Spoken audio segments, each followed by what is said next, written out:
Everyone, कैसे हो आप सभी। आई होप आप बहुत ही अच्छे होंगे। तो आज के इस लेक्चर में क्लाउड कंप्यूटिंग का unit 5 cloud technologies and advancement Hadoop, ये कंप्लीट यूनिट आज के इस लेक्चर में फिनिश हो जाएगा। और इसी के साथ कंप्लीट क्लाउड कंप्यूटिंग का जो सिलेबस है वो भी फिनिश हो जाएगा। Already unit first, unit second, unit third, unit four, 4 unit already upload किया जा चुका है चैनल पे। प्लेलिस्ट पे जाके आप देख सकते हो। अदर भी सब्जेक्ट लाइक अगर आपको एआई का कंप्लीट तैयारी करना है तो उस प्लेलिस्ट को भी आप देख सकते हो। एंड सारे प्रीवियस यूनिट को जरूर देख लेना क्लाउड कंप्यूटिंग का। देन आपको ये लास्ट वाली जो यूनिट है बहुत अच्छे से समझ में आ जाएगी। ठीक है, चलो स्टार्ट करते हैं। पूरा कंप्लीट बहुत अच्छे से मैं आपको एक्सप्लेन करूंगा, अगेन बता रहा हूँ। ठीक है, और ये बहुत छोटी यूनिट है, ध्यान देना, बहुत छोटी यूनिट है। मे बी ये 1 घंटे से भी कम टाइम में आपका फिनिश हो जाए और बहुत जल्दी जल्दी यहाँ पे हम पढ़ेंगे। ठीक है, बहुत इजी यूनिट है क्योंकि ऑलरेडी हमने 4 यूनिट जो बहुत इंपॉर्टेंट थे सब कवर कर लिया है। This is the last unit of the subject cloud computing. And name देख सकते हो, cloud technologies and advancement Hadoop, ये पढ़ना है। चलो स्टार्ट करते हैं। ठीक है, तो ये रहा सिलेबस, स्टार्ट करते हैं। अब देखो, यूनिट का नाम क्या है, cloud technologies and advancement Hadoop. तो पहला ही क्वेश्चन आता है, भैया हडूप का मतलब क्या होता है। देखो ये जो नोट्स यहाँ पे है ना, हडूप और एचडीएफएस, मैप रिड्यूस, ये एक्चुअली ये जो टॉपिक है ना आपका, बिग डेटा का टॉपिक यहाँ पे इंक्लूड कर दिया है। क्यों भैया, देखो समझो, पहले जो मैं बताने की कोशिश कर रहा हूँ, कंसेप्ट अच्छे से आपको समझ में आ जाएगा। ठीक है, ये हडूप और मैप रिड्यूस करके जो 2 टॉपिक दिया है ना, ये आपका बिग डेटा का टॉपिक है बेसिकली। अब चलो यहाँ पे मैं बताता हूँ ये हडूप क्या है, फिर सारी चीजें समझ में आ जाएगी। ठीक है, ये मैंने आपको बता दिया कि ये बिग डेटा का टॉपिक है, बिग डेटा सब्जेक्ट का टॉपिक है। ठीक है, बट इसमें दे दिया है, पढ़ लेते हैं, क्या दिक्कत है, राइट। ओके, सो देखो हडूप का मतलब क्या होता है। पहले चीज इसको समझाने से पहले मैं आपको थोड़ा सा बताऊंगा कि भैया बिग डेटा का मतलब क्या होता है, क्योंकि उसी में से टॉपिक लिया गया है, मैं पहले ही बता दिया। देखो बिग डेटा का मतलब होता है, नाम से क्लियर हो रहा है, बिग डेटा मतलब लार्ज डेटा सेट, राइट। जैसे इंस्टाग्राम की मैं बात कर रहा हूँ, व्हाट्सएप की बात कर रहा हूँ, यहाँ पे जो डेटा आपका स्टोर हो रहा है, क्या वो डेटा सिर्फ 100-200 लोगों का डेटा स्टोर हो रहा है, राइट, नहीं।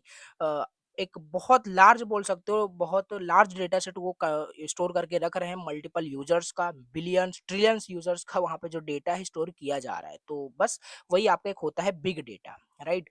चलिए, अब उसी बिग डेटा के साथ जो बिग डेटा आपका स्टोर किया जा रहा है, राइट, जो लार्ज डेटा सेट स्टोर किया जा रहा है, उसी को स्टोर करने के लिए, उसी को प्रोसेस करने के लिए, उन्हीं लार्ज डेटा सेट को प्रोसेस करने के लिए, सिंपल सी बात है, बिग डेटा जब आपका स्टोर किया जा रहा है, व्हाट्सएप, फेसबुक, जो बड़े बड़े ऑर्गेनाइजेशंस होते हैं, कंपनी होती है जो आपका डेटा स्टोर कर रही है, वो भी आपका डेटा एनालाइज कर रही होंगी, उसको प्रोसेस किया जा रहा होगा, स्टोर तो किया ही जा रहा है।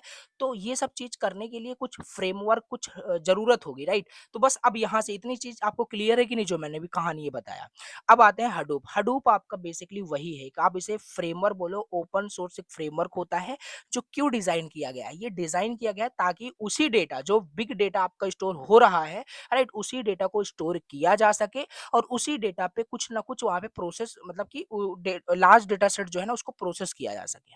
ठीक है, इन मल्टीपल कंप्यूटर लाइक अ डिस्ट्रीब्यूटेड मैनर में। तो देखो ये यहाँ पे लिखा था, अगेन इसे मैं रिपीट करता हूँ। Hadoop is an open source framework design to store and process large data set across multiple computers in distributed manner, right. यही होता है सिंपल, यहाँ पे लिखा भी है, ये बिग डेटा को हैंडल करता है इफिशिएंट मैनर में।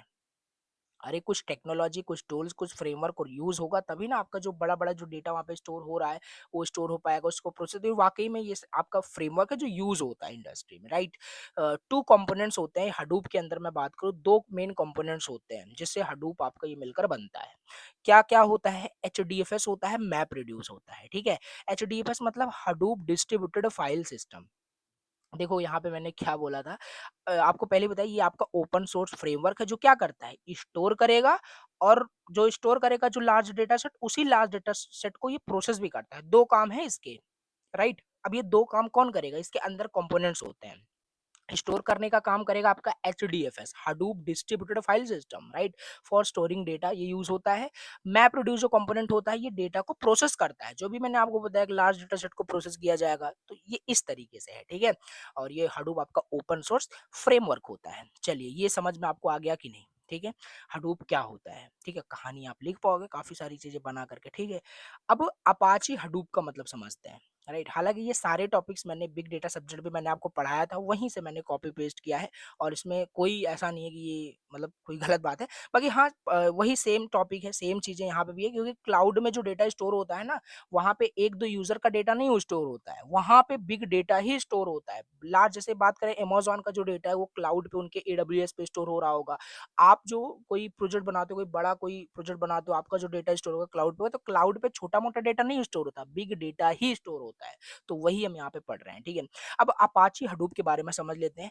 ये क्या है? ये आपका एक ओपन सोर्स प्लेटफॉर्म होता है जो यूज होता है, बिल्कुल हम इस प्लेटफॉर्म को यूज करते हैं स्टोर एंड एनालाइज करने के लिए। ये तो आपका एक फ्रेमवर्क होता है, राइट, जिसका यूज करते हैं, लेकिन इस फ्रेमवर्क को यूज कहाँ करोगे? अपाची हडूप का यूज करोगे। एक प्लेटफॉर्म होता है, राइट। इसी पे चीजें की जाती है, स्टोर किया जाएगा, एनालाइज किया जाएगा लार्ज डेटा सेट को। समझ पा रहे हो? Meaning you can add more computer to handle data. It has 3 main components, और अपाचे हडूप के अंदर 3 मेन कंपोनेंट्स होते हैं। एचडीएफएस होता है, यार्न होता है और मैप रिड्यूस होता है। एचडीएफएस एंड मैप रिड्यूस को तो मैं इन डिटेल आपको बताऊंगा, और यार्न भी एक आपका कंपोनेंट होता है इसके अंदर, जो रिसोर्सेज को क्लस्टर के फॉर्म में मैनेज करता है। हालांकि ये बिग डेटा का इन डिटेल टॉपिक है, तो इसमें हमें सिलेबस के अकॉर्डिंग चलना है, क्लाउड कंप्यूटिंग के अकॉर्डिंग, ठीक है। अ, तो एचडीएफएस मैप रिड्यूस को बहुत डिटेल से हम यहाँ पे समझेंगे, ठीक है। हालांकि बस ये याद रखना, हडूप क्या है, अपाचे हडूप का मतलब क्या है, समझ में आई थिंक आपको आ गया होगा, ठीक है। अभी यहाँ पे समझते हैं कि जो हम यहाँ पे बात कर रहे थे ना, कि यहाँ पे इसके दो कंपोनेंट्स होते हैं, एचडीएफएस मैप रिड्यूस, राइट। अब पहला यहाँ पे समझते हैं हडूप डिस्ट्रीब्यूटेड फाइल सिस्टम का मतलब क्या होता है, ठीक है। हालांकि ये पता है यहाँ पे हमें, देखो कि डेटा को स्टोर करने के लिए यूज होगा, थोड़ा डिटेल में समझ लेंगे कैसे ये काम करता है, ठीक। ओके, तो लिखा है एचडीएफएस आपका एक स्टोरेज सिस्टम होता है। पहले ही मैंने आपको बताया ये स्टोर करने के लिए यूज होता है हडूप में, ठीक। It is design to store very large files by breaking them into smaller pieces, यानी ब्लॉक्स में डिवाइड करके and distributed them across multiple computers in a cluster. तो यही होता है, देखो समझो यहाँ पे हडूप डिस्ट्रीब्यूटेड नाम से क्लियर हो रहा है, हडूप डिस्ट्रीब्यूटेड फाइल सिस्टम, मतलब it is a storage system that is used in Hadoop, right. Hadoop में ये आपका यूज होता है, जिससे कि हम यहाँ पे इसका यूज करके, एचडीएफएस का यूज करके, basically it is a component, इसका यूज करके हम जो बहुत लार्ज डेटा सेट होता है उसको हम ब्रेक करके स्मॉलर पार्ट्स में, स्मॉलर पीसेस में, स्मॉलर ब्लॉक्स में, देन हम उसको स्टोर करते हैं। समझ पा रहे हो? और स्टोर कैसे होगा? डिस्ट्रीब्यूटेड फाइल सिस्टम के अंदर, यानी डिस्ट्रीब्यूट होगा वो अक्रॉस मल्टीपल कंप्यूटर्स एक क्लस्टर के फॉर्मेट में। समझो यहाँ पे जो जो वर्ड लिखा हुआ है ऐसे, बाकी लिख सकते हो, ठीक है। अच्छा, ये हो गया। और एचडीएफएस आपका फॉल्ट टॉलरेंट होता है। फॉल्ट टॉलरेंट मतलब भैया, जब नाम से क्लियर हो रहा है, डिस्ट्रीब्यूटेड फाइल सिस्टम है, यानी आपका जो डेटा है मतलब डिस्ट्रीब्यूट होगा अलग अलग कंप्यूटर में अक्रॉस मल्टीपल कंप्यूटर। एक कंप्यूटर मान लो हैक हो गया, फेल हो गया, तब भी आपका फॉल्ट टॉलरेंट का मतलब यही है कि वो सिक्योर रहेगा डेटा, राइट। उसको क्या किया जाएगा? उसको रिकवर किया जा सकता है। सो यही यही लिखा हुआ है, देखो यहाँ पे रीड करो, राइट। ओके, सो कैसे काम करता है ये आपका ये एचडीएफएस, कैसे काम करता है, how does HDFS works? Okay, so short में हमने समझ लिया कि जो आपका हमारा लार्ज डेटा सेट होगा, लार्ज फाइल होगा, उसको हम ब्रेक कर देंगे स्मॉलर पीसेस में, फिर डिस्ट्रीब्यूट कर देंगे, राइट, एक क्लस्टर के फॉर्मेट में अलग अलग कंप्यूटर पे। तो बस इसको पॉइंट वाइज हमें यहाँ पे बता देना है, कुछ नहीं है, ठीक है। पहला यहाँ पे क्या होगा, जो हमारा लार्ज डेटा सेट स्टोर करना है, like in cloud, cloud computing के टर्म में इसे समझने की कोशिश करना, बाकी है दोनों सेम ही, राइट। चलिए, स्प्लिट करना, पहले जो आपका लार्ज डेटा सेट होगा, जो बड़ी फाइल होगी जो स्टोर करना है, उसे हम स्प्लिट करेंगे। स्प्लिट ही तो करोगे स्मॉलर पीसेस में, देन डिस्ट्रीब्यूट होगा। तो लार्ज फाइल जो है ना, उसको हम स्प्लिट करेंगे, राइट। लाइट जैसे जैसे यहाँ पे देखो ब्लॉक्स का, यहाँ पे देखो ये थोड़ा इन डेप्थ अगर जाएंगे तो काफी सारी चीजें यहाँ पे है बिग डेटा को कॉन्टेक्स्ट में। तो याद रखना, ब्लॉक का जो डिफॉल्ट साइज होता है बेसिकली 128 MB टू 256 MB आपका ब्लॉक का साइज होता है। फॉर एन एग्जांपल मान लेते हैं आपके पास 1 GB की कोई फाइल है, राइट, और ब्लॉक का साइज मान लेते हैं 120 MB है, तो कितना स्प्लिट होगा? ये 8 ब्लॉक्स में स्प्लिट होगा, राइट। एग्जांपल है, समझ सकते हो। स्टोर फिर स्प्लिट कर दिया हमने लार्ज फाइल्स को, लार्ज डेटा सेट को स्मॉलर ब्लॉक्स के अंदर। नाउ अब यहाँ पे हम क्या करेंगे, स्टोर करेंगे ब्लॉक को नोड के अंदर। भैया नोड क्या है? नोड आपका वही कंप्यूटर के अंदर आप क्या करोगे, स्टोर करोगे, right. The blocks are stored across multiple computers, जिसे हम क्या कहते हैं, डेटा नोड कहते हैं। जो आपका वो डेटा डिफरेंट डिफरेंट कंप्यूटर्स में multiple across the multiple computer store होगा, जिस पर स्टोर होगा उसे हम वहाँ पे कंप्यूटर तो कहते हैं, बट उसको टेक्निकल टर्म दे दिया गया है डेटा नोड, जहाँ पे आपका डेटा स्टोर हो रहा है, राइट। ईच ब्लॉक इज रिप्लीकेटेड, और हर एक ब्लॉक क्या होगा, रिप्लीकेट होगा। रिप्लीकेट मीन्स कॉपी किया जाएगा। जैसे ऊपर ही हमने देखा है एचडीएफएस आपका फॉल्ट टॉलरेंट होता है, राइट? तो अलग-अलग सबका जो डॉट डेटा की जो कॉपी है अलग-अलग कंप्यूटर पे होगा, तभी ना आपका फॉल्ट टॉलरेंट का जो ये फीचर है हो पाएगा। ओके, समझ पा रहे हो आई थिंक? ओके। सो ये लिखा हुआ है यहाँ पे, राइट? तो रीड करना, फिर इसके बाद है कंपोनेंट्स, थोड़ा देख लेते हैं। तो ऐसे ही आपको बताना है कैसे ये आपका काम करता है। कंपोनेंट्स एचडीएफएस के क्या होते हैं, इसमें आपके दो चीजें होती है, एक नेम नोड होता है, डेटा नोड होता है। डेटा नोड तो मैंने आपको जस्ट अभी आपको समझ में आ गया, जिस पर हमारा डेटा एक्चुअली स्टोर हो रहा है, जिस कंप्यूटर पे, उसी कंप्यूटर को टेक्निकल वर्ड में हम बोल रहे हैं डेटा नोड। नेम नोड फिर क्या है? देखो, नेम नोड ना एक लाइक अ मैनेजर और a directory you can say, जो ट्रैक कर रहा होता है हर एक ब्लॉक को, राइट? जैसा लिखा भी है यहाँ पे, देखो वही सेम चीज, that keeps track of where each block is stored. It does not store data itself, just the metadata. Like ये नेम नोड जो होता है ना, डेटा नोड का मेटा डेटा कंटेन करता है। मतलब ये डेटा अगर किसी कंप्यूटर पे स्टोर है, फॉर एन एग्जांपल, तो किस ब्लॉक में स्टोर है, राइट, किस डेटा नोड पे स्टोर है, उसके बारे में मेटा डेटा, मतलब कि information about the blocks contain कौन करता है? नेम नोड कंटेन करता है। So these are the component of HDFS, याद रखना है, ठीक है? तो ये हमने यहाँ पे समझ लिया। फिर इसके बाद राइट कर देंगे डेटा को, when you upload a file HDFS उसे स्प्लिट किया ब्लॉक्स में, फिर these blocks are sent to the data node. देखो फ्लो समझो अच्छे से, राइट? फिर डेटा नोड के पास चला गया, रिप्लिकेट किया गया मल्टीपल कंप्यूटर्स में, फिर नेम नोड अपने जो जो इन्फॉर्मेशन है अबाउट द ब्लॉक उसको अपडेट किया अपने अंदर, नेम नोड के अंदर, फिर डेटा को रीड किया गया when you request a file. ये राइटिंग का तो ये सिस्टम हो गया। अब रीड का क्या होगा? जब रिक्वेस्ट करो किसी फाइल को रीड करने के लिए, तो नेम नोड हमें प्रोवाइड करता है। क्यों? क्योंकि जस्ट अभी हमने समझा कि ये जो डेटा नोड कहाँ स्टोर है, किस ब्लॉक में स्टोर है, किस डेटा नोड, ये जो डेटा नोड है ये किस कंप्यूटर पे एक्चुअली मतलब स्टोर है, जो भी आपका ये डेटा है, राइट? ये कौन बताएगा? नेम नोड बताएगा। तो आप जो रिक्वेस्ट करोगे, ये रिक्वेस्ट नेम नोड के पास जाती है, तो नेम नोड हमें प्रोवाइड करेगा location of the block, right? Then हम वहाँ से रिट्रीव कर सकते हैं। फॉल्ट टॉलरेंस होता है, अगर कोई भी डेटा नोड फेल हो जाता है, हालांकि हम रेप्लिकेट करके बैठे हैं वहाँ पे, तो हमारा डेटा तब भी ऑटोमेटिकली एक न्यू कॉपी क्रिएट हो जाएगी। सिक्योर है कहने का मतलब है, फॉल्ट टॉलरेंस का मतलब जस्ट, राइट? की फीचर्स देख सकते हो, स्केलेबल है, फॉल्ट टॉलरेंट, डिस्ट्रीब्यूटेड स्टोरेज, ये सब आप बता सकते हो कहानी, ठीक है? तो रीड करना, ये सब कुछ एनालॉजी दिया है मैंने, कॉन्सेप्ट आपको बता दिया। एचडीएफएस क्या है, क्लियर हो गया होगा, Hadoop distributed file system, right? एक स्टोरेज सिस्टम ही होता है आपका, ठीक है? क्लियर हो गया होगा। अब इसके बाद यहाँ पे हम देख लेते हैं कि कंपोनेंट्स क्या-क्या होते हैं, ये भी इंपॉर्टेंट है, पूछा जा सकता है, ठीक है? हडूप के क्या-क्या कंपोनेंट्स होते हैं, और ऊपर ही अभी आपने देख लिया हडूप के क्या-क्या कंपोनेंट्स होते हैं। 2 ही कंपोनेंट्स होते हैं, या इसी में एक और इंक्लूड करना है तो यार्न बता सकते हो। तो क्या-क्या होते हैं? एचडीएफएस होता है, एचडीएफएस को मैंने आपको पहले ही बता दिया, वही सेम चीज़ है, यहाँ कुछ नया नहीं है, राइट? तो इसको कवर कर ही लिया। अब यार्न क्या होता है? यार्न आपका it is a manager, like it is like a manager जो रिसोर्सेज़ को मैनेज करता है, right? Like memory, CPU, right? जो स्टोर हो रहा है उसमें कुछ मेमोरी, सीपीयू, सब कुछ वहाँ पे क्या क्या हो रहा होगा, यूज़ हो रहा होगा, तो वो सब मैनेज कौन करेगा? यार्न मैनेज करेगा। डिसाइड करता है कि कौन सा कंप्यूटर, कौन सा डेटा नोड कौन सा काम करेगा, राइट? तो ये होता है यार्न। एंड मैप रिड्यूस क्या होता है, ये तो भी आगे का टॉपिक है, डिटेल से देखेंगे, ठीक है? ये भी। सो बाकी अभी समझ लो मैप रिड्यूस क्या है। ये प्रोसेसिंग करता है, स्टोरेज का काम कौन किया? एचडीएफएस। और मैनेजिंग का काम कौन कर रहा है? यार्न कंपोनेंट कर रहा है। देन उस लार्ज डेटा सेट को प्रोसेस कौन करेगा? मैप रिड्यूस प्रोसेस करेगा, राइट? वही लिखा हुआ है यहाँ पे। मैप का मतलब होता है जो डेटा आपका है उसे ब्रेक किया जाएगा स्मॉलर टास्क के अंदर, फिर रिड्यूस का मतलब combine result of the final output. अभी जस्ट होल्ड ऑन, ये आगे भी हम समझ लेंगे मैप रिड्यूस इन डिटेल से क्या है, ठीक है? ये आपको डायग्राम बना देना है। कंपोनेंट ऑफ हडूप में मैप रिड्यूस है आपका, एचडीएफएस है, यार्न है, और हडूप कॉमन करके का कुछ लाइब्रेरीज यहाँ पे आपको मिल जाती हैं, ठीक है?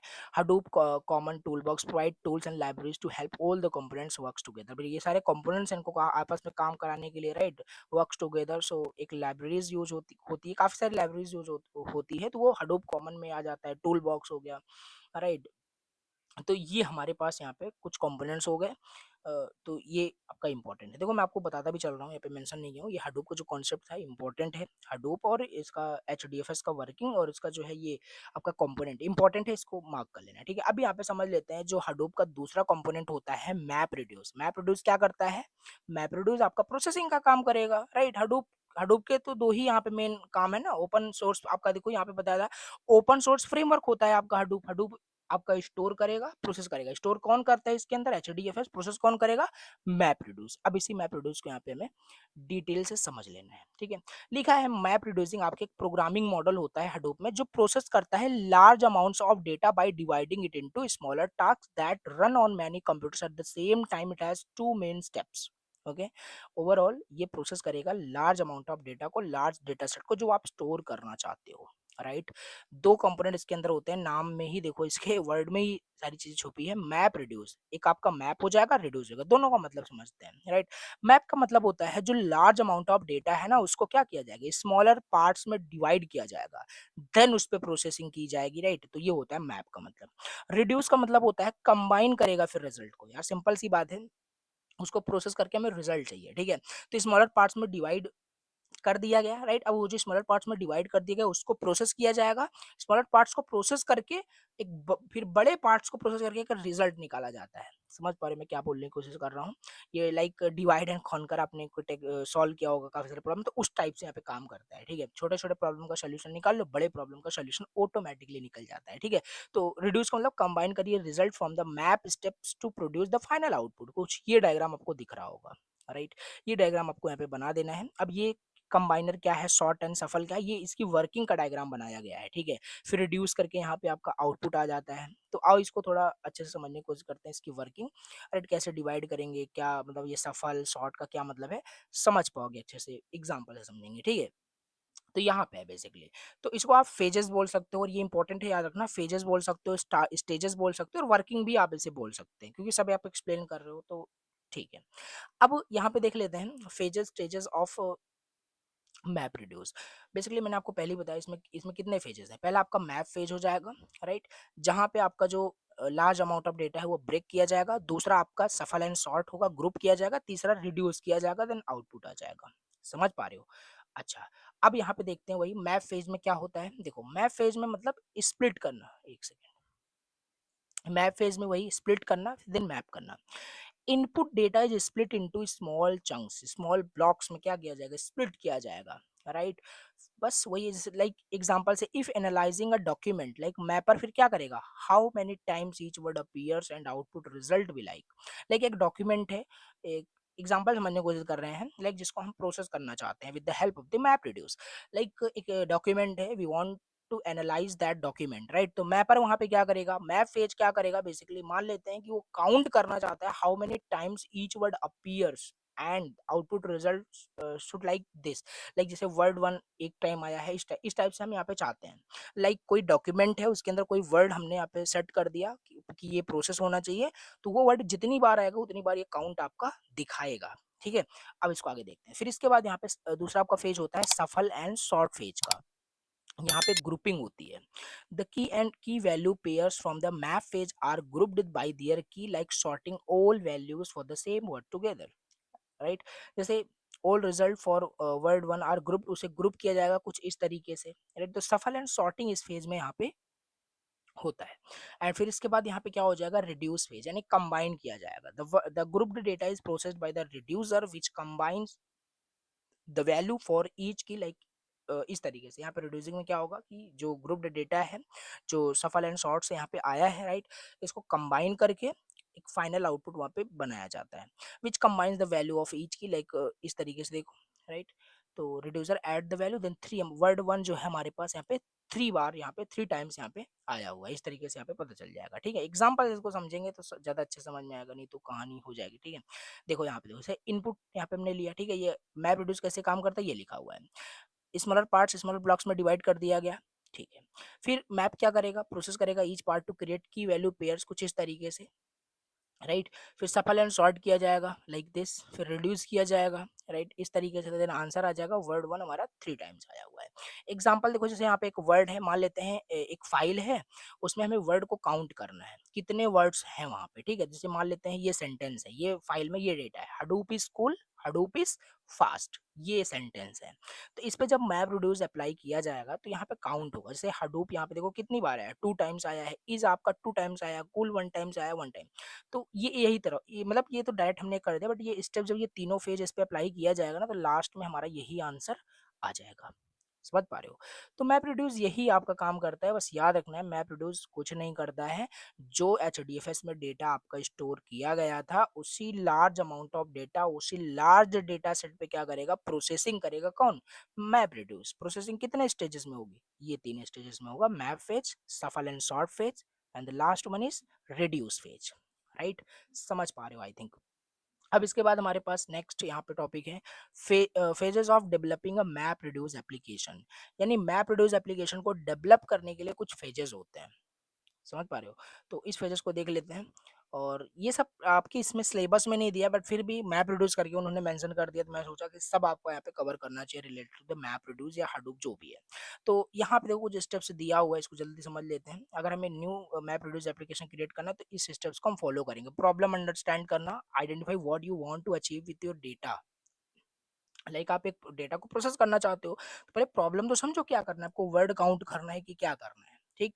फिर उसके बाद सेटअप इनपुट डेटा, फिर आप इनपुट डेटा को सेटअप करिए, जिस डेटा को आप प्रोसेस करना चाहते हो, लाइक टेक्स्ट फाइल है, कोई पीडीएफ है, कुछ भी है, उसको आप सेटअप करिए, राइट? तो ये हो जाएगा। फिर राइट द मैपर फंक्शन, फिर मैपर फंक्शन बनाया जाता है, break the input data into small pieces in the process each data mapper outputs key value pairs, right?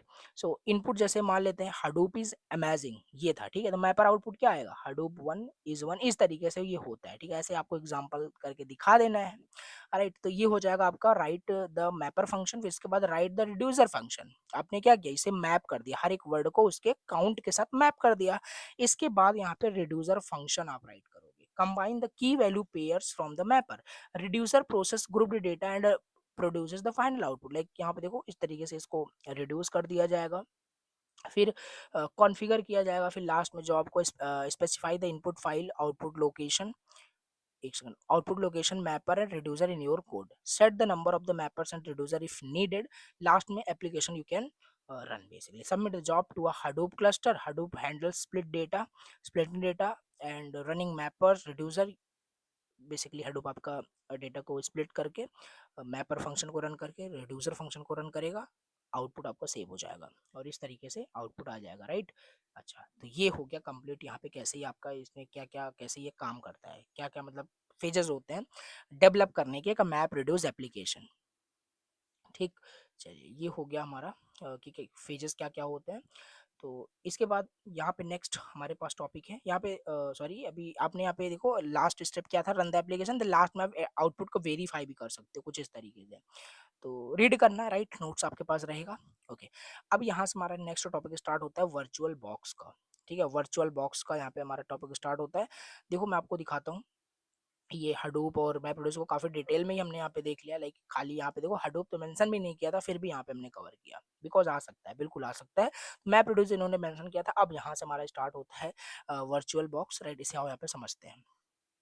देखो, तो वर्चुअल बॉक्स क्या होता है बेसिकली, देखो वर्चुअल बॉक्स कुछ नहीं है, अभी तक आपने इतने सारे यूनिट इसमें पढ़ लिए क्लाउड कंप्यूटिंग में, आपने सेकंड यूनिट में मैंने पढ़ाया था आपको वर्चुअलाइजेशन, ठीक?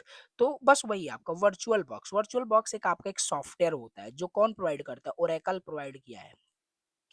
इसमें क्या होता है, इस सॉफ्टवेयर में क्या होता है, यही सॉफ्टवेयर आपको वर्चुअलाइजेशन मतलब कि वर्चुअलाइजेशन क्या बोलते हैं यार उसको, वर्चुअलाइजेशन को इनेबल करने के लिए, वर्चुअलाइजेशन आप यूज कर पाओ, ये वर्चुअल बॉक्स एक सॉफ्टवेयर होता है जिसकी हेल्प से आप कर सकते हो। लेकिन कैसे, देखो basically it is a software that is basically provided by the Oracle that allows you to run a multiple operating system on your single computer। आप अपने सिंगल कंप्यूटर में मल्टीपल ऑपरेटिंग सिस्टम रन कर सकते हो। अब भैया एक computer में मल्टीपल ऑपरेटिंग सिस्टम कैसे रन हो जाएगा, with the help of the virtualisation. Concept मैंने आपको बताया था, वर्चुअलाइजेशन ये इनेबल कर देता है कि हम कर पाए यूज, ठीक? तो एक सॉफ्टवेयर है वर्चुअल बॉक्स जो ओरेकल के जरिए बनाया गया है, जिससे हम क्या कर सकते हैं, एक कंप्यूटर के अंदर जो ऑपरेटिंग सिस्टम से, अभी मान लो इसमें लैपटॉप में विंडोज है, इसमें हम लिनक्स चलाना चाहते हैं, कोई भी अदर ऑपरेटिंग सिस्टम हम यहाँ पे यूज करना चाहते हैं, we can use it by using VirtualBox software, right? यही कह रहा है आपका, वही कहानी यहाँ पे लिखा हुआ है, ठीक है? आपके पास अभी विंडोज है, देन आप करना चाहते हो, so this is possible because of virtual box. ये क्रिएट करता है क्या, एक वर्चुअल मशीन आपके अंदर यहाँ पे क्रिएट करता है। जैसे मैंने आपको आप एक एग्जांपल बताया था वीमॉस करके, virtual machine operating system, yes. तो ये एक एंड्रॉयड में एंड्रॉयड एप्लीकेशन होता है, आप इसे डाउनलोड करके बिल्कुल चेक कर सकते हो, राइट? हो जाता है ऐसे, राइट? डाउनलोड करोगे, आपके मोबाइल के अंदर एक नया फोन इंस्टॉल हो जाता है, देन आपका पूरा एक समझ लो एक नया सिस्टम आपने इंस्टॉल कर दिया जब आप वीमॉस को इंस्टॉल इंस्टॉल करते हो। तो ये सब क्या होता है, वर्चुअलाइजेशन होता है, बताया था डिटेल से।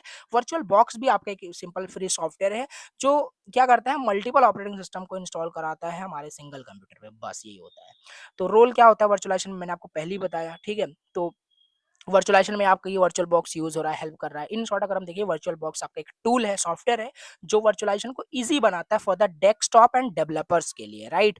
ये सिंपल हमारा यहाँ पे होता है, ठीक है। अब इसके बाद नेक्स्ट यहाँ पे देख लेते हैं कैसे ये काम करता है, हाउ इट वर्क्स। इंस्टॉल करेंगे, देखो इसका पूरा स्टेप लिखा हुआ है, राइट। पहले हम क्या करेंगे, पहले समझ लेते हैं कैसे उसको इंस्टॉल किया जाता है। चाहे तो आप इसे यूज़ कर सकते हो, बट ये इसका कोई यूज़ नहीं है, इंस्टॉलेशन आपसे नहीं पूछ लेंगे एग्जाम में, बट हाँ मैंने मेंशन कर दिया है, राइट। तो डाउनलोड करोगे इसे ऑफिशियल वेबसाइट ओरेकल से, आपको मिल जाएगा वर्चुअल बॉक्स, राइट। सॉफ्टवेयर जो है, फिर आप अपना प्लेटफॉर्म चूज करोगे कि इसके लिए आप इंस्टॉल करना चाहते हो, आपको EXE फाइल मिलेगी, एग्जीक्यूटेबल फाइल मिल जाएगा।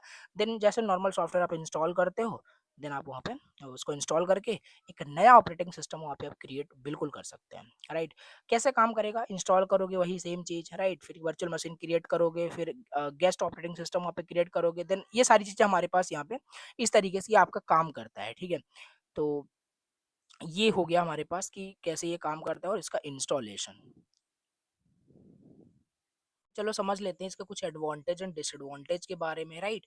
तो एडवांटेज यही है इसका कि ये फ्री है, ओपन सोर्स है, राइट। क्रॉस प्लेटफॉर्म, यानी ये विंडोज, मैक, लिनक्स अलग अलग प्लेटफॉर्म पे हम इसे इंस्टॉल एंड यूज कर सकते हैं, राइट। मल्टीपल ऑपरेटिंग सिस्टम पे रन कर सकते हैं, तो ये सारे आप एडवांटेज यहाँ पे लिख सकते हो। पोर्टेबल है, स्नैपशॉट लाइक, राइट, ये सारी चीजें हैं। डिसएडवांटेज भी है, लाइक इसमें क्या है कि अब एक वर्चुअल मशीन पे सारी चीजें आप यहाँ पे रन करोगे तो वो परफॉर्मेंस आपको नहीं मिल पाएगा लाइक रियल हार्डवेयर के जैसे, ठीक है।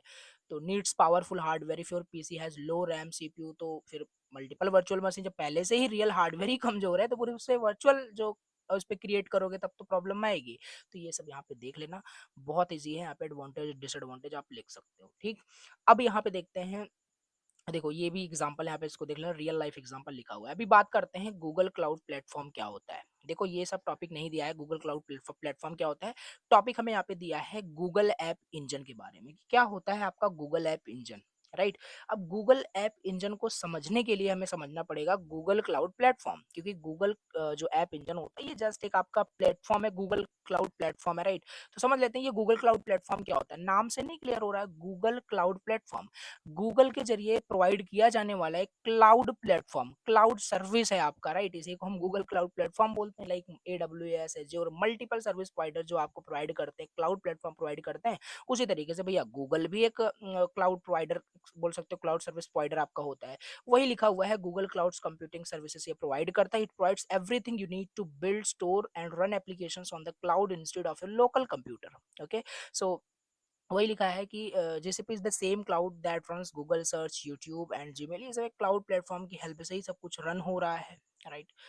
बस यही है आपका यहाँ पे गूगल क्लाउड प्लेटफॉर्म।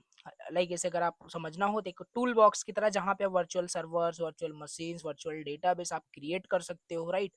काफी सारी चीजें मिलती है, क्लाउड सर्विस आप इसे बोल सकते हो, क्लाउड प्लेटफॉर्म आप इसे बोल सकते हो, बस जो गूगल की तरफ से हमें प्रोवाइड किया जाता है, गूगल क्लाउड प्लेटफॉर्म। नाउ कुछ सर्विसेज होते हैं, मेन सर्विसेज होते हैं कंप्यूट करने का, राइट, और स्टोरेज एंड डेटाबेस का, नेटवर्किंग का, एआई एंड मशीन लर्निंग का, टूल्स फॉर डेवलपर, काफ़ी सारे होते हैं। अब यहाँ पे हम बात कर लेते हैं, अगर हमें इंटरेक्ट करना हो with the cloud services via Google cloud platform, तो कैसे कितने मल्टीपल वेज हैं, right. How to interact with the Google cloud services, Google cloud services से इंटरेक्ट करने के लिए कितने तरीके हैं। You can use Google cloud platform in 3 simple ways. पहला है हमारे पास गूगल क्लाउड कंसोल। अब जो है सिंपल सी बात है, हमें मान लेते हैं हमें अपने लैपटॉप के साथ इंटरेक्ट करना है, तो काफी सारे GUI पार्ट होते हैं, मुझसे इंटरेक्ट कर सकते हैं। CLI होता है, कमांड लाइन इनपुट, वहाँ पे सॉरी कमांड प्रॉम्प्ट की हेल्प से वहाँ पे हम क्या कर सकते हैं, इंटरेक्ट कर सकते हैं। उसी तरीके से अगर हमें क्लाउड सर्विसेज से इंटरेक्ट करना है, तो हम यहाँ पे हमारे पास क्या होता है, एक क्लाउड कंसोल होता है, आप इस वेबसाइट पे जा करके आप इंटरेक्ट कर सकते हो, ठीक है। मतलब कि वहां से आप सारे सर्विसेज को, अपने सारे वेब सर्विसेज को मैनेज कर सकते हो, देख सकते हो कि कितने डेटाबेस है, कितना वहाँ पे सर्वर है, सारी चीजें वहाँ पे चेक कर सकते हो। तो क्लाउड कंसोल होता है, it is like a dashboard, जिसका यूज करके आप क्लाउड सर्विसेज को क्या करते हो, मैनेज करते हो, उससे इंटरेक्ट करते हो। क्लाउड SDK हमारे पास होता है, राइट। इस तरीके से G cloud CLI command line tool होता है, राइट। जैसे कमांड प्रॉम्प्ट होता है, वही उसी तरीके से एक आपका CLI टूल होता है, जिससे आप क्या करते हो, इंटरेक्ट करते हो। ये हो गया।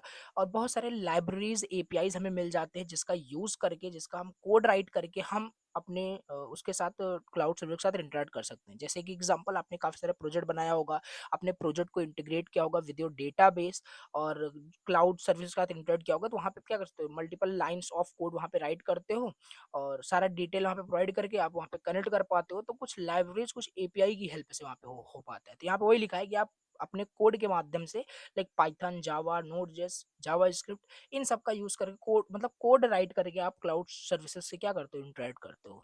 बस ये सारे यहाँ पे वेज यहाँ पे हैं। एडवांटेज यहाँ पे देख सकते हो। एडवांटेज क्या है, same infrastructure as Google search, YouTube, super fast, reliable है। Pay as you go, like जितना आप यूज करोगे उस क्लाउड सर्विसेज को उतना ही आपको पे करना पड़ेगा। कुछ भी यहाँ पे नया नहीं है। गूगल क्लाउड प्लेटफॉर्म बेसिकली ये क्लाउड प्रोवाइडर ही है जो गूगल प्रोवाइड कर रहा है। अब यही हम यहाँ पे समझ रहे हैं, ठीक। अब यहाँ पे हम बात कर लेते हैं जो सिलेबस में यहाँ पे दिया हुआ है, गूगल ऐप इंजन के बारे में। What is Google app engine, right.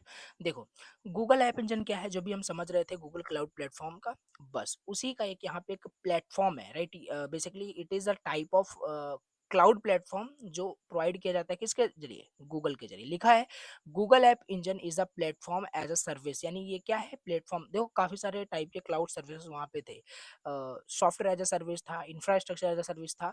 ये गूगल ऐप इंजन जो होता है ना, ये प्लेटफॉर्म एज अ सर्विस, मतलब ये आपका सर्विस है जो गूगल के जरिए प्रोवाइड किया जाता है। It allows you to build and run web applications without worrying about server, storage and networking.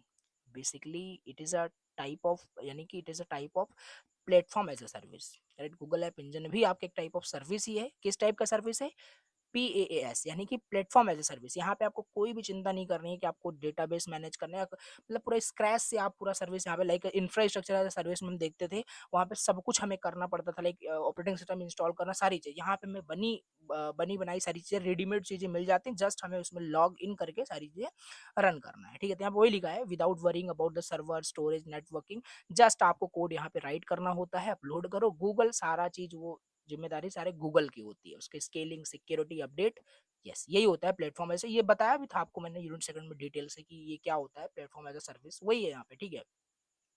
चलिए, इसके फीचर्स के बारे में बात कर लें। ऑटोमेटिक स्केलिंग होती है, कौन करेगा, गूगल करेगा, बिकॉज ये गूगल ऐप इंजन आप यहाँ पे यूज कर रहे हो, it is a type of platform as a service. Then ये हो गया, ठीक है।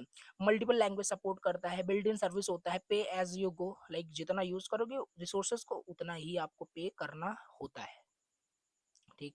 वर्जनिंग यहाँ पे होती है, you can run multiple versions on the same application, monitoring and logging हो जाएगा, सिक्योरिटी हो जाएगा, इंटीग्रेशन विद गूगल क्लाउड हो जाएगा। और एडवांटेज यहाँ पे देख लेते हैं, नो सर्वर मैनेजमेंट, पहले ही मैंने आपको बताया गूगल ऐप इंजन ये जो हम पढ़ रहे हैं, ये प्लेटफॉर्म एज ए सर्विस होता है, तो इसमें सर्वर मैनेजमेंट करना या कुछ भी बेसिकली इसमें हमें नहीं करना होता है, लाइक यहाँ पे आपने देखा सर्वर यहाँ पे मैनेज नहीं करना है हमें, राइट। स्टोरेज, नेट, मतलब इन सब की चिंता में नहीं करनी है, सब गूगल हैंडल करेगा, राइट। ये हो गया। अब जैसे यहाँ पे अगर ये Google app engine platform as service ना होता, इंफ्रास्ट्रक्चर एज सर्विस होता, तो ये सब आपको करना होता, मैनुअली करना होता, समझ पा रहे हो। तो ये है आपका नो सर्वर मैनेजमेंट, एडवांटेज आप लिख सकते हो। हाईली स्केलेबल है, right, so handle sudden traffic spike automatically, ये क्या करता है, स्केल हो सकता है, फ्री टायर अवेलेबल है, फास्ट डिप्लॉयमेंट, रिलायबल, सिक्योर।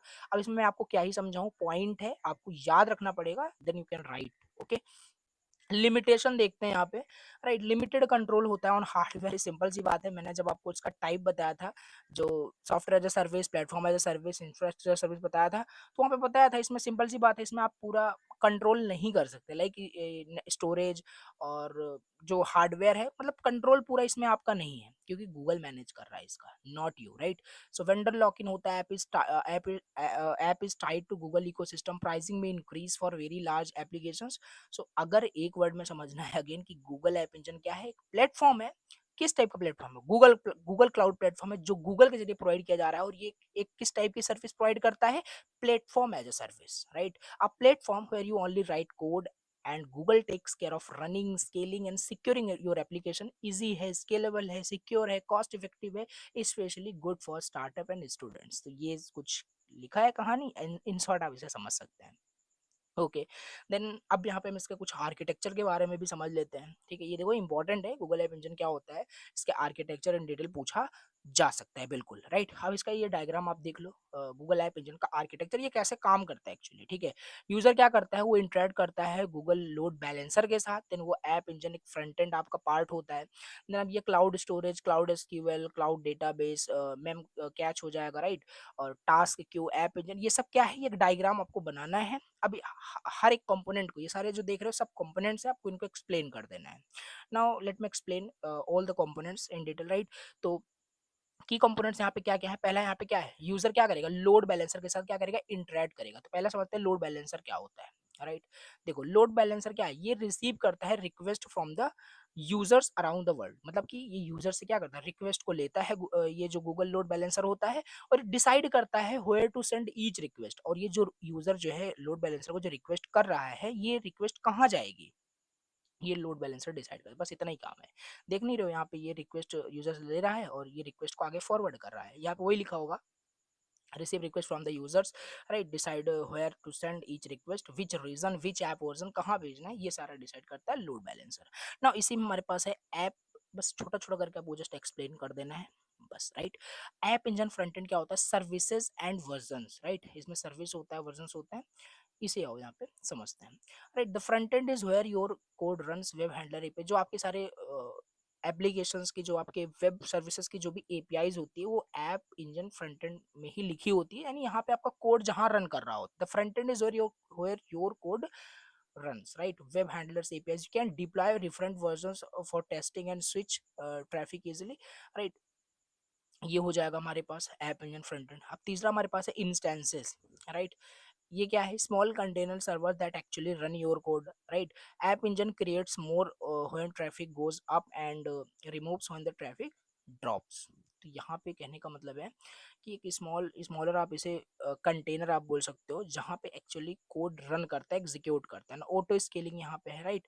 देखो ऑटोमेटिकली ऐड हो जाता है इंस्टेंसेस जब आपका रिसोर्सेज ज़्यादा यूज हो रहा होता है, ज़्यादा ट्रैफिक आ रहा होता है, राइट। तो ये चीज़ें यहाँ पे लिखना है। क्लाउड स्टोरेज यहाँ पे है, तो ये हर एक कंपोनेंट को बस आपको एक्सप्लेन करना है। Use to store files like images, videos, PDF, good for static content, can be serve through CDN for the fast delivery. Cloud SQL है, manage relational database, MySQL, use it when you need structure table and transactions.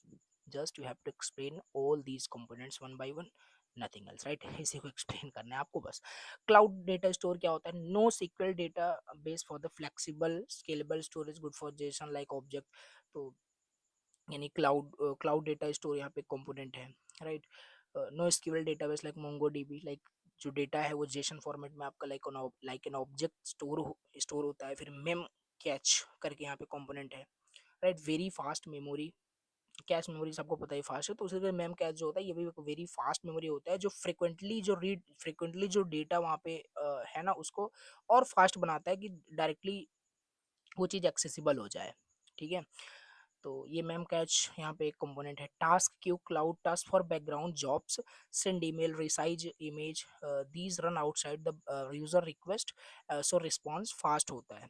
Crown jobs होता है, scheduling की जाती है jobs की, monitoring and logging, यानी tracks error, performance and usages, right. IAM and security वे से control who can access what and allows secure network connection if your app, क्या लिखा है, it needs to reach private resources, right. तो security होती है यहाँ पे, देखो मैं बताता हूँ, यहाँ पे गूगल ऐप इंजन आर्किटेक्चर था, डायग्राम आपको बनाना है सारे। यहाँ पे इसका कॉन्सेप्ट तो समझ में आ ही रहा होगा कि ये गूगल लोड बैलेंसर क्या करता है, क्लाउड एसक्यूएल क्या करेगा, डेटा स्टोर क्या करेगा, राइट। ये डायग्राम बनाना है, सारे कंपोनेंट को वन बाय वन करके आपको एक्सप्लेन कर देना है, ठीक। अब इसका थोड़ा समझ लेते हैं, जो डायग्राम था उसको और समझने की कोशिश करते हैं, मे बी थोड़ा कंफ्यूजन हो रहा हो। सो कैसे एक रिक्वेस्ट आपका सॉरी, कैसे आपका एक रिक्वेस्ट जो है वो फ्लो करता है, ठीक है। डायग्राम के समझिए, देखो यूजर क्या करेगा, हम यहाँ पे एग्जांपल लेके चल रहे हैं। यूजर अपलोड कर रहा है एक इमेज को, user uploads an image, right. User click करेगा अपलोड बटन पे ब्राउजर में, राइट। रिक्वेस्ट कहाँ जाएगी, लोड बैलेंसर के पास जाएगी, बताया था आपको, ठीक है। लोड बैलेंसर क्या करेगा, फॉरवर्ड करेगा इस रिक्वेस्ट को राइट ऐप इंजन के पास, राइट। राइट सर्विसेज के पास इस रिक्वेस्ट को भेजेगा, वहां से फिर एक इंस्टेंस क्रिएट हो जाएगा, राइट, एचटीटीपी रिक्वेस्ट के फॉर्मेट में, एंड द ऐप कोड वहां पे रन करता है। बैकएंड में यही सारी चीजें होती है, समझने की कोशिश करो, ठीक है। The app code stores the images in the cloud storage, ठीक है। तो जो भी इमेजेस होगा वो क्लाउड पे आपका स्टोर हो जाएगा। ऐप राइट करेगा Meta data like URL, user ID, मतलब जो भी डेटा होगा आपका वो स्टोर हो जाएगा, राइट, डेटाबेस के अंदर। फिर app puts a job into task queue to create thumbnails background, क्योंकि यहाँ पे यूजर एक इमेज अपलोड कर रहा है, ठीक है। The task worker instances pick the job, resize image, save thumbnail, the cloud storage updates DB में भी अपडेट्स मेम कैच के अंदर हो, right. For the frequently data को एक्सेस बनाने के लिए, एक्सेसिबल बनाने के लिए, the user gets a quick response that upload succeed. If many users upload at once, app engine spins up more instances automatically, right, क्योंकि ये प्लेटफॉर्म एज ए सर्विस है तो ऑटोमेटिकली स्केलेबल वहाँ पे बिल्कुल हो सकता है, ठीक है। तो ये थोड़ा एग्जांपल है, इसको अगर रीड करोगे तो चीज़ें और फ्लो समझ में आएगा कि कैसे क्या हो रहा है, राइट। अच्छा, अब यहाँ पे देख लेते हैं नेक्स्ट टॉपिक, प्रोग्रामिंग इन्वायरमेंट क्या होता है गूगल ऐप इंजन में, ठीक है। तो आओ इसे चलो यहाँ पे समझ लेते हैं। अब देखो यहाँ पे programming environment in Google app engine में, इसका मतलब क्या है, राइट। देखो गूगल ऐप इंजन मैंने आपको बताया ये क्लाउड प्लेटफॉर्म होता है जो गूगल के जरिए प्रोवाइड किया जा रहा है, ठीक है, जिसका यूज करके हम वर्चुअल मशीन, वर्चुअल सर्वर या जो भी डेटा, जो क्लाउड सर्विसेज हम उसको यूज करते हैं। तो अब इसमें गूगल ऐप इंजन में बेसिकली क्या टूल्स, क्या लैंग्वेज यूज हुआ है, क्या इन्वायरमेंट बेसिकली गूगल हमें प्रोवाइड करता है डेवलप एंड रन करने के लिए एप्लीकेशंस को इन गूगल ऐप इंजन, ठीक है। तो पहला इसमें अब लैंग्वेज देख लेते हैं कि क्या क्या लैंग्वेजेस सपोर्ट करता है, right. Google app engine support करता है काफ़ी सारे programming language like Java, Python, right, और पीएचपी हो गया, एक सेकेंड। सो काफ़ी सारे यहाँ पे मतलब लैंग्वेज को सपोर्ट करता है, जावा, पाइथन, पीएचपी, गो, राइट, ये गूगल के जरिए बनाया गया है, तो ये सारे लैंग्वेज आपके सपोर्ट करते हैं, ओके। नाउ डेवलपमेंट टूल्स की बात करें, बेसिकली आप क्या करोगे, यहाँ पे आपके पास काफ़ी सारे डेवलपमेंट टूल्स होते हैं लाइक पाई चार्म, इक्लिप्स, वीएस कोड। इन सारे टूल्स का यूज़ करके क्या करते हो, आप कोड राइट करते हो अपने लोकल कंप्यूटर पे और उसको टेस्ट करते हो अपने ही लोकल सिस्टम पे, ठीक है। देन उसको आप सेंड करते हो क्लाउड पे। तो यहाँ पे वही लिखा है, आप टेस्ट करोगे एप्लीकेशन को अपने सिस्टम पे पहले और देन उसे आप क्लाउड पे सेंड करते हो। समझ पा रहे हो, कहने का मतलब है कोई भी एप्लीकेशंस, कोई भी सॉफ्टवेयर अगर हमें डेवलप करना है with in Google app engine, तो ये इस तरीके से कुछ यहाँ पे है कौन कौन से लैंग्वेज का यूज़ करके हम डेवलप कर सकते हैं। डेवलपमेंट टूल्स क्या क्या होता है, ये सारे आपके डेवलपमेंट टूल्स होते हैं, ठीक है। सपोज कर लेते हैं on our local system applications like developed हो गया, देन इसके बाद क्या होगा, इसके बाद फिर डिप्लॉयमेंट होगा, राइट। जो भी एप्लीकेशन सॉफ्टवेयर आपने डेवलप किया after testing that application on your local system, then you have to deploy your application using Google Cloud Console। Like बताया था आपको पहले, Google cloud console is a type of dashboard ही होता है जहां पे सारी चीजें आप मैनेज करते हो, कोड को बिल्कुल पुश करते हो, अपलोड करते हो ऑन द क्लाउड, ओके। एक बार डिप्लॉयमेंट डन हो गया, आपका एप्लीकेशन रन करेगा गूगल के इंफ्रास्ट्रक्चर के अंदर ऑटोमेटिकली। समझ पा रहे, because Google app engine is a type of platform as a service, then you don't need to like manage yourself everything. तो ये चीज हो जाएगा, राइट। डिप्लॉयमेंट हो गया, फिर ऐप इंजन सर्विसेज हमें यहाँ पे मिलती है। इन्वायरमेंट हमें क्या क्या प्रोवाइड करेगा, इन्वायरमेंट हमें प्रोवाइड करेगा app engine front end provide करेगा जहाँ पे यूजर के रिक्वेस्ट को हैंडल कर सकते हैं। डेटा स्टोर्स प्रोवाइड करेगा, क्लाउड एसक्यूएल जहाँ पे सारी चीजें स्टोर होगी हमारी, मेम कैच होता है, सारे वही कंपोनेंट यहाँ पे होते हैं, कुछ अलग नहीं होगा, right. Task Q, background task के लिए स्केलिंग ऑटोमेटिकली तो हो ही रही होगी भाई गूगल, राइट। अच्छा, तो ये सारी चीज़ें इस तरीके से यहाँ पे है। लास्ट में प्रोग्रामिंग मॉडल हमारे पास है, ऐप आपका डिवाइड होगा मल्टीपल मॉड्यूल्स में। Each service has handlers functions for the request, right. You use Google APIs for the data store, email authentication directly in your code. कहने का मतलब है, in short, if you want to understand like programming environment of Google app engine, then क्या है, एक set of language, tools, APIs and service that is given by Google so that you can write your code and test it locally and then run it on Google server without worrying about hardware scaling or servers, okay। तो ये होता है हमारे पास यहाँ पे programming environment in Google app engine. अभी यहाँ पे नेक्स्ट टॉपिक हम बात कर लेते हैं, what is open stack, right. Open stack क्या होता है, देखो अगर आपको व्हाट अबाउट अगर आप अपना खुद का क्लाउड प्लेटफॉर्म बनाना चाहते हो, ठीक है, अगर आप खुद का क्लाउड प्लेटफॉर्म बनाना चाहते हो then you can use OpenStack, right. OpenStack basically एक ओपन सोर्स क्लाउड प्लेटफॉर्म, आपका क्लाउड कंप्यूटिंग प्लेटफॉर्म होता है जो कि हमें अलाउ करता है खुद का हम यहाँ पे अपना क्लाउड बना सकते हैं। देखो लिखा भी यहाँ पे वही होगा, yes open cloud computing platform होता है, it helps organize build their own private cloud और public cloud like AWS, Google, या कोई ना कोई इंसान तो बनाया होगा इस क्लाउड को जो आप यूज करते हो। Simple, you can also create your own cloud by using which toolbox? OpenStack. Okay, so with OpenStack you can manage compute like virtual machine, storage, networking and other cloud resources through a dashboard और APIs. वही लिखा हुआ है. Features क्या क्या होता है, ये ओपन सोर्स है, पहली चीज फ्री टू यूज है, anyone can modify right according to their needs. Multi tenant होता है, multiple users can share the same cloud safely, scalable है, डैशबोर्ड मिल जाता है, एपीआई सपोर्ट, प्लगेबल आर्किटेक्चर. ये सब पॉइंट है, आप इसे रीड कर लेना. देखो नोट्स आपके पास रहेगा, अब इसमें मैं आपको क्या ही एक्सप्लेन करूँ इसके फीचर्स जो भी हैं. ठीक है, देखो फिर इसके कंपोनेंट्स के बारे में आ जाते हैं, कंपोनेंट्स को डिटेल समझ लेते हैं. ठीक, देखो मेन कंपोनेंट्स क्या क्या है ओपन स्टैक के.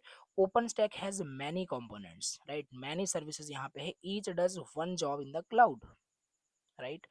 देखो इसमें पहला कंपोनेंट क्या है, नोवा. नोवा मतलब कि कंप्यूट सर्विस, यही आपका क्या करता है, कंप्यूट करता है services. Just a second.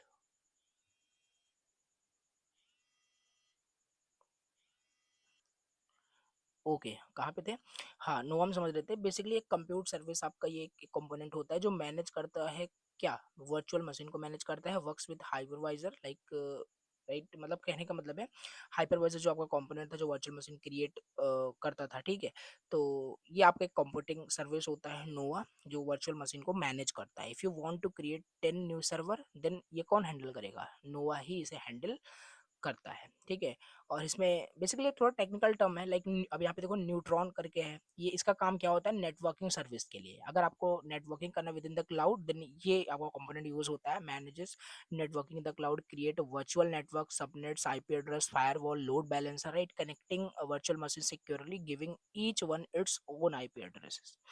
Now next यहाँ पे है ब्लॉक स्टोरेज, यानी ये प्रोवाइड करता है block storage like hard disk, you can attach these volume to virtual machine, extra storage हमें मिलता है डेटाबेस सर्वर में. ओके, तो ये सारे हमारे कंपोनेंट हैं, नोवा, न्यूट्रॉन राइट. ब्लॉक स्टोरेज यहाँ पे हो जाएगा. देन स्विफ्ट है यहाँ पे, ऑब्जेक्ट स्टोरेज यहाँ पे मिलता है, stores large amounts of unstructured data in a object format right. तो लाइक गूगल ड्राइव और A W S S three ये यूज़ करते हैं ना, ऑब्जेक्ट स्टोरेज को ही ये आपके यूज़ करते हैं. ग्लांस हो जाएगा, इमेज सर्विस यहाँ पे होता है, store and retrieves virtual machine images right. Keystone हो जाएगा, identity service, handles authentication and authorisation. ये हो जाएगा. हॉरिजन यानी dashboard, web based GUI to manage OpenStack resources. Heat यानी ऑर्केस्ट्रेशन, यानी automate the creation of the cloud resources using templates. देखो ये सब चीज़ समझ में आ रही होगी, सब आ चुका है पहले ही, हम इसे देख चुका है. ऑर्केस्ट्रेशन का मतलब होता है कि जो ऑटोमेटिकली स्केल हो सके बाई, मतलब कि based on the user requirement right. जितने यूजर्स बढ़ते जा रहे हैं उतना ऑटोमेटिकली वो क्लाउड रिसोर्सेज क्या हो, ऑटोमेटिकली इंक्रीज हो, डिक्रीज हो, ये चीज़ें. तो ये सब कंपोनेंट है, आपको यहाँ पे लिखना है. ठीक है, और शीलो मीटर है यहाँ पे right, telemetry monitoring, collects metering and monitoring data, track CPU usage, billing resource usage. फिर लास्ट में यहाँ पे है drop database as a service, manages relational and no sequel database, quickly launch a my secure और MongoDB database. Overall अगर हम यहाँ पे देखें कैसे आपका ये ओपन स्टैक कैसे काम करता है, यूजर लॉगिन किया विया की स्टोन लाइक, यहाँ पे क्या होगा, आइडेंटिटी मैनेजमेंट, फिर यूजर का रिक्वेस्ट जाएगा वर्चुअल मशीन पे, नोवा नोवा वहाँ पे क्रिएट करेगा इसे राइट. फिर virtual machine needs a network, neutron provide करेगा इसे राइट. नेटवर्किंग सर्विस न्यूट्रॉन ही प्रोवाइड करता है. फिर एक स्टोरेज की रिक्वायरमेंट होगी जो कि ये कंपोनेंट प्रोवाइड करेगा. Then image comes from the Glance. फिर user manage everything in via Horizon dashboard और एपीआई. ये चीज़ हमारे पास होती है. तो ये हम यहाँ पे समझ लिए कि क्या होता है. ठीक है, इसका समरी भी आप देख सकते हो. बेसिकली ओपन स्टैक प्लेटफॉर्म है जहाँ पे हम खुद का वेब क्लाउड क्रिएट करते हैं. ठीक है, अब यहाँ पे नेक्स्ट टॉपिक हमारे पास है क्लाउड फेडरेशन क्या होता है. अब यहाँ पे समझ लेते हैं लास्ट टॉपिक जो कि है क्लाउड फेडरेशन. देखो ये काफ़ी इंपॉर्टेंट है, अगेन मैं आपको बताता हूँ, 7 मार्क्स में ओपनली ये पूछा जा सकता है. क्लाउड फेडरेशन क्या होता है, इसमें 4 लेवल्स क्या होते हैं. ठीक है, इसका आर्किटेक्चर, हाँ आर्किटेक्चर भी होता है, ये भी इंपॉर्टेंट है, और 4 लेवल्स ये राइट. चलो इसको डिस्कस कर लेते हैं. देखो क्लाउड फेडरेशन कुछ नया नहीं है, पहले भी आ चुका है, पब्लिक, प्राइवेट और फेडरेशन, काफ़ी सारे क्लाउड के टाइप्स मैंने आपको बताए थे, तो वहाँ पे डिस्कस किया था, वही यहाँ पे है, पर थोड़ा इन डिटेल में पढ़ लेना है. क्लाउड फेडरेशन का मतलब होता है ना कि जहाँ पे मल्टीपल क्लाउड्स आपस में काम, मतलब आपस में काम करते हैं सर्विसेज को शेयर एक्सचेंज करने के लिए. सपोज करो कोई कंपनी है राइट. अब देखो कोई कंपनी होती है वो ना किसी एक क्लाउड प्रोवाइडर पे डिपेंड नहीं करती है कि लाइक कोई कंपनी वो AWS यूज कर रही है तो AWS ही यूज करेगी. राइट। मे भी हो सकता है वो AWS यूज कर रहा हो, राइट, और और वहाँ पे एज्योर भी यूज कर रहा हो, अलग अलग जो भी IBM का कोई सर्विस यूज कर रहा हो, तो मैं मल्टीपल वहाँ पे क्लाउड प्रोवाइडर्स को एक कंपनी यूज कर सकती है। मल्टीपल क्लाउड प्रोवाइडर को जब वो यूज करेगी तो उन सबका आपस में सही से काम करना, आपस में उनके सर्विसेज को इंटीग्रेट करके रखना, सही से रन कर रहा हो, स्मूथली काम कर रहा हो, ये सब क्लाउड फेडरेशन ही यहाँ पे बताता है। ठीक है, तो यहाँ पे वही लिखा है, क्लाउड फेडरेशन का मतलब है connecting multiple cloud providers, different different जो क्लाउड सर्विसेज होते हैं together, so that user can access them as if they were one single cloud. एक ही क्लाउड कभी कभी इनफ नहीं होता है, वही सब चीज लिखा हुआ है जो मैंने आपको बताया, वही है क्लाउड फेडरेशन का मतलब है। मल्टीपल क्लाउड सर्विस प्रोवाइडर्स हैं, वो आपस में सही से इंटीग्रेट करते हैं, देन वो रन कर रहे होते हैं, राइट। ठीक है, ये हो गया एग्जाम्पल। लाइक यहाँ पे एग्जाम्पल से मैं आपको समझाने की कोशिश करता हूँ। ठीक है, यहाँ पे देखो ऐसे काफ़ी सारे यहाँ पे क्लाउड्स हैं, मीन्स कि काफ़ी सारे क्लाउड सर्विसेज यहाँ पे हैं। लाइक मान लेते हैं college cloud gives you 50 GB storage, right. University cloud gives you 2 virtual machines, research centre cloud gives you AI GPU service. तो ये अलग अलग क्लाउड सर्विस प्रोवाइडर ही यूज मतलब किया जा रहा है, और अलग अलग सब प्रोवाइड कर रहे हैं अपने सर्विस। लाइक ये 50 GB स्टोरेज प्रोवाइड कर रहा है, ये 2 वर्चुअल मशीन प्रोवाइड कर रहा है, ये GPU प्रोवाइड कर रहा है। ठीक है, ये जब आपस में सही से काम करेंगे तो फेडरेशन की हेल्प से क्या होगा basically, with Federation, you can use all these three cloud services together through a single login and the broker without separately manage each one। ऐसा नहीं 50 GB अलग आप मैनेज कर रहे हो, ये सब एक ही डैशबोर्ड में एक ही जगह इसे आप मैनेज कर पा रहे हो। ठीक है, क्लाउड फेडरेशन का मतलब आई थिंक आपको समझ में आ गया होगा। ठीक है, ये डायग्राम आपको बना देना है। अब बात कर लेते हैं इसके आर्किटेक्चर के बारे में कि कैसे ये एग्जैक्टली इन डिटेल समझते हैं कैसे ये काम करता है। ओके, सो सॉरी, देखो आर्किटेक्चर ऑफ फेडरेशन क्लाउड में क्या होता है बेसिकली, इसका आर्किटेक्चर, ये इसका डायग्राम है, थोड़ा खतरनाक टाइप का, अच्छे से बनाना है इसको। ठीक है, यूजर है, क्लाउड ब्रोकर है, राइट। इसमें काफ़ी सारे क्लाउड एक्सचेंज के अंदर काफ़ी सारे कंपोनेंट हैं। Cloud coordinator and storage cloud है, क्लाउड कंप्यूट क्लाउड है, स्टोरेज क्लाउड है, राइट, ये सारी चीज़ें। अब पहले हम स्टार्ट करते हैं यहाँ पे यूजर से। तो इसमें क्या होता है, नॉर्मल पर्सन, यूजर्स, कंपनी जो क्या कर रहा है, जो यूज कर रहा है, जिसको जरूरत है क्लाउड सर्विसेज की, हु नीड्स क्लाउड सर्विसेज। तो यूजर क्या है, normal person, company who needs cloud service. Cloud broker क्या है, acts like a middle man, right, ये लाइक अ मिडिल मैन काम करता है। User does not directly talk to different clouds like Azure और AWS। Instead the broker helps in negotiate. जैसे देखो example से समझो, जैसे ऐसा नहीं है कि लाइक जैसे मेरा, जैसे यूट्यूब पे मैं वीडियो अपलोड कर रहा हूँ, हालांकि हाँ मे भी हो सकता है कि मे भी क्या ये ऐसा ही होता है कि आपका ये जो भी वीडियो है ये क्लाउड स्टोरेज में जाके स्टोर हो रहा होगा, देन आपको तक ये पहुँचता है, राइट, पब्लिश होता है। तो मैं ऐसा नहीं कि मैं डायरेक्टली वहाँ पे इंटरेक्ट कर रहा हूँ क्लाउड के साथ या जो भी है। ठीक है, यहाँ पे बीच में एक ब्रोकर है जो ये सारी चीजें कर रहा है। ब्रोकर कौन है, इस एग्जांपल से अगर देखें तो यूट्यूब है, यूट्यूब ये सारी चीजें करता है। ठीक है, तो यही है आपका क्लाउड ब्रोकर, जो यूजर एंड क्लाउड के बीच में एज अ मिडिल मैन काम करता है। समझ पा रहे हो? ओके, ये हो गया। ये डायग्राम माइंड में याद रखना, ठीक है, इसे कंपोनेंट को बस एक्सप्लेन करना। क्लाउड एक्सचेंज फिर यहाँ पे होता है, ये देखो ये, राइट। अब यहाँ पे this is like a market place for the clouds. इसके अंदर डायरेक्टरी होता है, बैंक होता है, और ऑक्शनियर यहाँ पे होता है। तो डायरेक्टरी क्या होता है, list of available cloud services जो अवेलेबल होते हैं, और handles payments and credits bank के अंदर होता है। सब अलग अलग इसके अंदर कंपोनेंट्स है। Help choose the best provider if many options exist, right. Cloud coordinator यहाँ पे हो जाएगा फॉर ईच क्लाउड। देखो यहाँ पे क्लाउड कोऑर्डिनेटर, फिर यहाँ पे है नेक्स्ट वन दिस, ये क्या करेगा, each cloud like compute cloud, storage cloud has its own coordinator, right. Coordinator क्या करेगा, पब्लिश करता है its offers prices resources to the cloud exchange तक, राइट। फ्लो इसका समझना, यहाँ पे वही लिखा हुआ है, ये कोऑर्डिनेटर क्या करता है, पब्लिश करता है ऑफर क्लाउड एक्सचेंज तक। ओके, फिर यहाँ पे कंप्यूट स्टोरेज क्लाउड होता है, actual cloud provider AWS, GCP, Azure और प्राइवेट डेटा सेंटर यहाँ पे होता है। अब देखो ये कैसे काम करता है, इसको थोड़ा ये समझने की कोशिश करते हैं। यूजर क्या करेगा, यूजर ब्रोकर से पूछेगा I need 5 server and 1 TB storage. Broker क्या करेगा, सेंड करेगा रिक्वेस्ट को क्लाउड एक्सचेंज के पास। देखो इसको फ्लो समझना, डायग्राम अगर यहाँ पे होता तो अच्छे समझ में आता है। ठीक है, देखो एक मिनट मैं आपको दिखाता हूँ। यहाँ पे क्या करेगा यूजर, क्या करेगा रिक्वेस्ट को सेंड करेगा, रिक्वेस्ट को सेंड करेगा ब्रोकर के पास कि मुझे 5 सर्वर 1 टीबी की स्टोरेज की रिक्वायरमेंट है, राइट। ब्रोकर क्या करेगा इस रिक्वेस्ट को, ब्रोकर इस रिक्वेस्ट को भेजेगा क्लाउड एक्सचेंज के पास, क्योंकि क्लाउड एक्सचेंज के पास सारे ऑफर्स अवेलेबल हैं, राइट। क्योंकि क्लाउड कोऑर्डिनेटर ने सारे सर्विसेज यहाँ पे, सारे ऑफर्स यहाँ पे पब्लिश किए हुए हैं, राइट। तो अब यहाँ पे क्या क्या क्या होगा नेक्स्ट, क्लाउड एक्सचेंज क्या करेगा, चेक करेगा डायरेक्टरी जो भी है बेस्ट क्लाउड क्या फिट बैठता है उनकी रिक्वायरमेंट के बेसिस पे, ठीक है। फिर बैंक इन क्लाउड एक्सचेंज क्या करेगा, पेमेंट को हैंडल करेगा, क्लाउड कोऑर्डिनेटर रिस्पॉन्ड करेगा with offers price and capacity, user को उसका रिसोर्स उसे मिल जाएगा, ठीक है, उसे यूज करेगा। एडवांटेज की बात कर लेते हैं, एक्सेस और access to multiple clouds from one place, better cost optimization होता है, load balancing, right, avoids vendor lock in, users get more resources. So cloud federation यानी कि आप बोल सकते हो मल्टीपल जो क्लाउड्स हैं वो आपस में काम कर रहे हैं एज अ बिग क्लाउड, बस।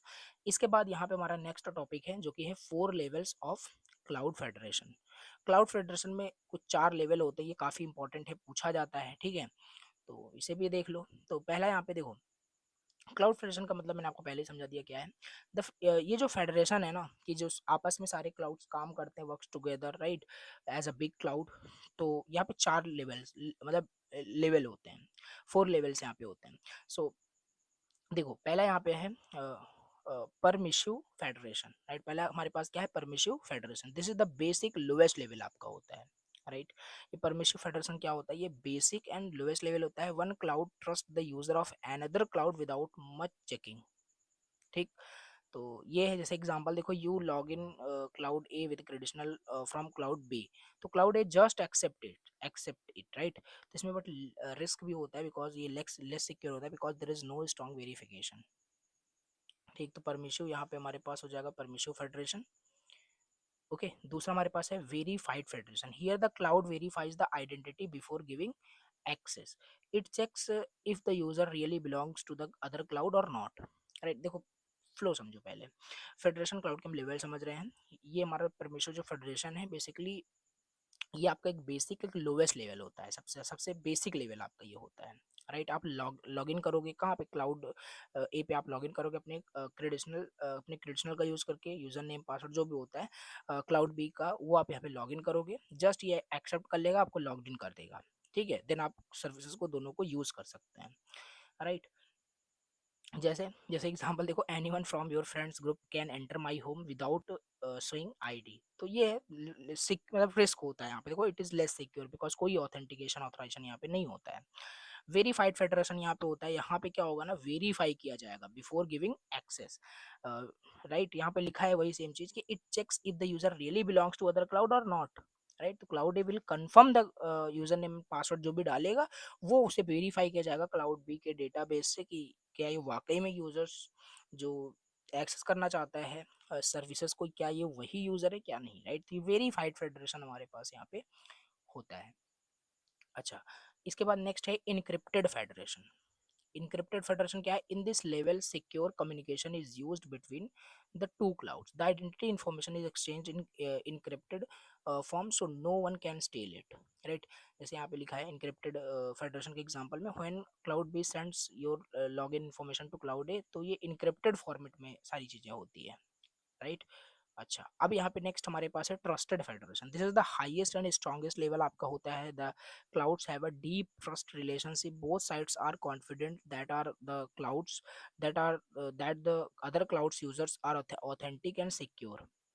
जैसे cloud A cloud B works like close partners, may be even sharing security policies, I fully like example, I fully trust your family so everyone so anyone can send it always welcome in my home, इस तरीके से दोनों के बीच में, मतलब कहने का मतलब ये जो different different cloud service provider जो आपस में काम कर रहे हैं ना, ये किस टाइप से किस लेवल में काम कर रहे हैं, ये यहाँ पे सारी चीज़ बताई गई है। अगर परमिशिव होगा तो यहाँ पे कोई भी मतलब दूसरा कोई क्लाउड का सर्विस, कोई दूसरा क्लाउड का सर्विस वो आपस में यूज कर सकता है विदाउट एनी परमिशन, कोई वेरिफिकेशन इसमें नहीं होता है परमिशिप के अंदर।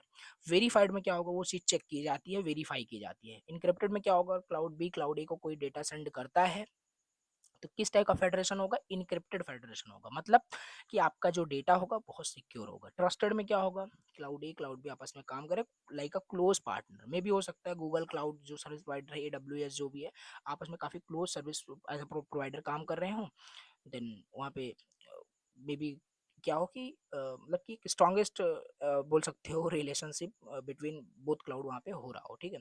तो ये सारी चीज़ें आप यहाँ पे देख सकते हो। अगर फ्यूचर की बात करें, लास्ट टॉपिक यहाँ पे फ्यूचर क्या है फेडरेशन का, तो फ्यूचर काफ़ी सारा यहाँ पे लिख सकते हो, यही नहीं जो यहाँ पे लिखा हुआ है।